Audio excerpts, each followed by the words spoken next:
Hi, thank you for allowing me to speak today. My name's Dennis. I'm from Frederick. Run a small service business out there. I was also a Navy sub-veteran like my friend Matt here. And I wrote a statement, but I'm just going to talk. So they had asked me to speak about the term limits portion of our application. There's the 3 items on the application that are up for proposal for the different areas of amendments. U.S. term limits did a pretty good job talking about it. I'd just like to throw out a couple more statistics.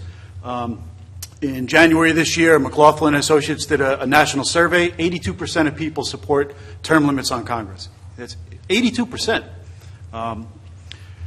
Also, 70% of people, in a study done last year in July, done by Reuters, it was a survey, 70% of people actually support term limits on the Supreme Court. This is also something that is up for discussion. It'll be on the table with our resolution at the convention. So it actually says term limits on Congress and federal officials. Well, federal officials is more of a broad term. It could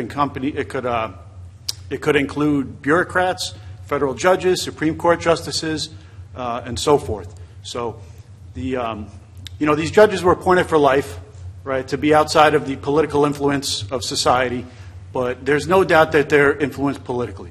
They're influenced by the media. They're pressured by their colleagues, by Congress.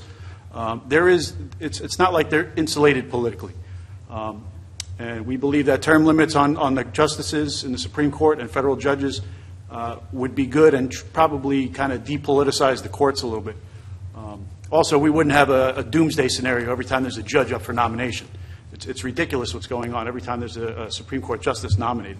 And hopefully term limits on them, if they had a more of a rotation, then we wouldn't see that. It'd be more of a fair process, different Republican, Democrat presidents, whatever. The support of the public at large is very supportive for what we're trying to do. And we'd just like to hear our voices heard and have that discussion.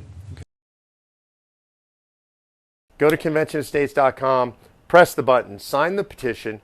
More importantly, get 10 of your friends to do the same. When you sign the petition, then that sends a letter to your state legislator. You go on the list in their district as a supporter. We deliver those lists to the state legislators. It means something to them.